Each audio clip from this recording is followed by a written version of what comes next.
내 몸을 지키는 건강백서, 건강업, 울산업. 안녕하세요, 박성은입니다. 3살 버릇 8까지 간다라는 속담이 있죠. 건강한 수면을 위해서라도 간과할 수 없는 부분인데요. 어린이에게도 나타날 수 있는 코골이 같은 수면 장애가 성장이나 학습, 또 성격 등 전반적인 건강에 영향을 주기 때문이라고 합니다. 그래서 오늘 건강업 울산업에서는 이 소아 코골이에 대해서 함께 알아보겠습니다. 이현직 이비인후과 전문의와 함께합니다.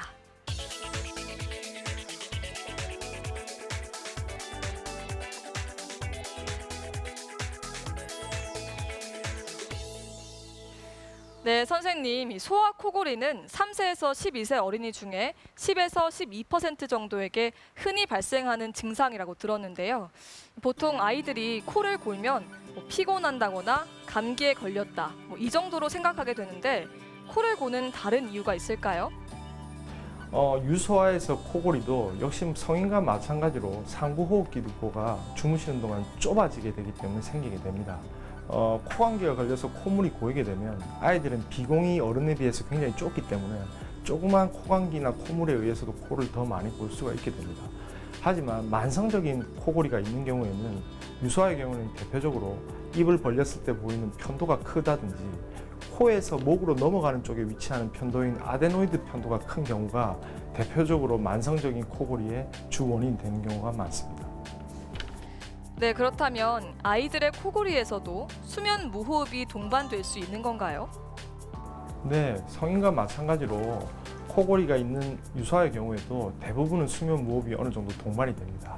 그런데 성인과의 좀 차이점은 수면 무호흡이 있다고 하더라도 수면 자체를 계속적으로 유지해 가는 것이 아이들은 더 높고요. 그다음에 무호흡이 생긴다 하더라도 잠을 깨는 각성이 성인들보다는 굉장히 빈도가 적은 것으로 되어 있습니다. 아, 그렇다면 코골이와 수면 무호흡이 아이들의 건강에 어떤 영향을 미치는지 궁금합니다.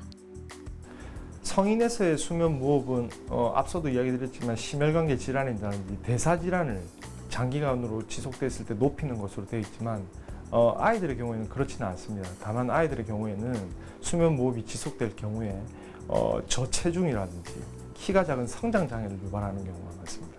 그것은 우리가 왜 푹 잘 때 큰다고 하지 않습니까? 깊은 잠에 들어갔을 때 성장 호르몬이 많이 분비가 되게 되는데 수면 무호흡에 의해서 계속 깨기 때문에 이런 성장 호르몬의 분비가 떨어져서 아이들의 경우에는 장기간 지속 시에 성장 장애를 유발하는 경우가 많습니다. 네, 그러면 성장 발달 장애 말고는 다른 영향은 없는 건가요? 성인의 경우에도 우리가 수면 무호흡이 지속되게 되면 계속해서 주간 졸음증이 오기 때문에 판단력의 저하라든지 집중력의 저하가 오게 되는데 유소아의 경우에도 계속해서 수면 무호흡이 오게 되면 낮에 주간 졸음증을 호소하게 됩니다. 이런 증상들 때문에 학습 장애도 오게 되고 집중력의 장애라든지 또한 공격적인 행동, 또 과잉 행동 증후군에도 영향이 있는 것으로 되어 있습니다. 다만 유소아의 경우에는 이런 수면 무호흡을 적절히 치료를 하게 되면 이러한 정신과적인 행동 치료도 될 뿐만 아니라 앞서 이야기드린 성장 장애도 다시 원래대로의 성장을 다시 회복하는 것으로 되어 있기 때문에 유소아에 있어서의 수면 무호흡은 적극적인 치료를 통해서 빨리 개선을 해주는 것이 좋습니다. 네, 그렇다면 소아 수면 장애 적정 치료 시기는 언제라고 보시나요? 네, 유소아의 수면 무호흡의 적절한 치료는 대부분 앞서 이야기드린 것처럼 그 원인이 편도, 국의 편도와 코 뒤쪽에 존재하는 아데노이드 편도가 그 원인이 되기 때문에 대부분 이 편도 아데노이드 수술을 통해서 치료를 하게 됩니다. 이러한 수술이 너무 어릴 경우에는 전신마취의 위험성이라든지 수루 통증을 견뎌내거나 이런 게 조금 문제가 되기 때문에 보통 만 4, 5세경 이후에 시행을 하게 되고요.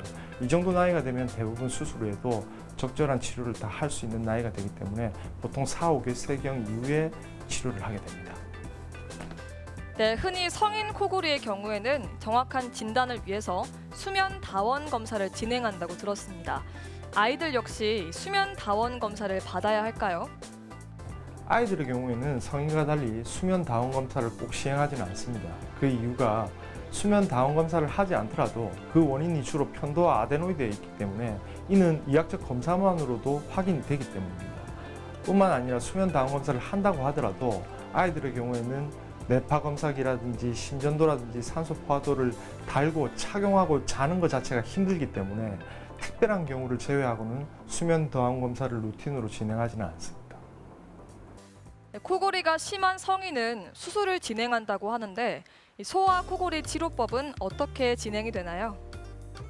네, 유소아의 코골이 치료법은 편도 아데노이드 수술이 그 답이 되는 경우가 대부분입니다. 이 수술 같은 경우에는 전신 마취하에서 한 2~30분의 시간이 소요되고 수술 후에 한 2주 정도의 치료 기간을 가지게 됩니다. 그리고 편도와 아데노이드가 음식물이 넘어가는 위치에 존재하기 때문에 술 후에 약 한 1~2주간 음식 같은 것도 조금 제한해서 유동식으로 약을 우리가 식사를 하는 것이 좋고요.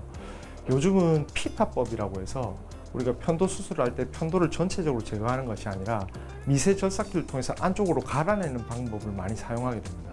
이러한 방법의 장점이 술 후에 생길 수 있는 통증이라든지 출혈을 매우 줄여주는 경향이 많기 때문에 유소아의 편도나 아데노이드 수술에서 굉장히 효과적으로 사용될 수가 있습니다. 그래서 최근에 많이 사용하고 있습니다. 네, 말씀 잘 들었습니다.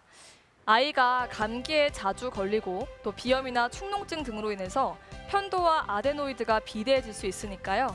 무엇보다 기본적인 건강 관리를 해주는 것이 중요하겠는데요. 외출 후에 손과 발을 잘 씻고 아이의 위생 관리를 철저하게 해주는 것이 좋고요. 또 충분한 수분 섭취와 실내 습도를 적절하게 유지시켜주는 것이 중요하다고 할 수 있습니다. 오늘도 요가 동작 함께 하시면서 건강한 하루 보내시길 바랍니다. 감사합니다.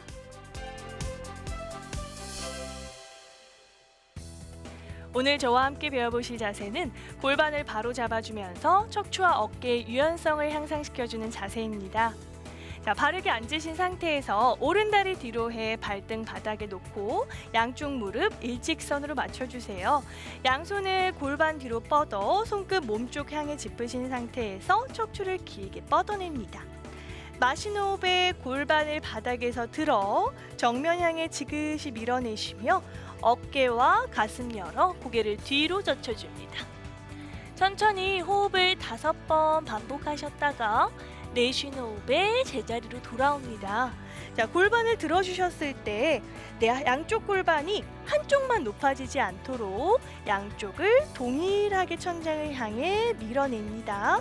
가슴과 어깨 활짝 열어 다시 한번 호흡 5번 반복하셨다가 내쉬는 호흡에 제자리로 돌아와 주세요.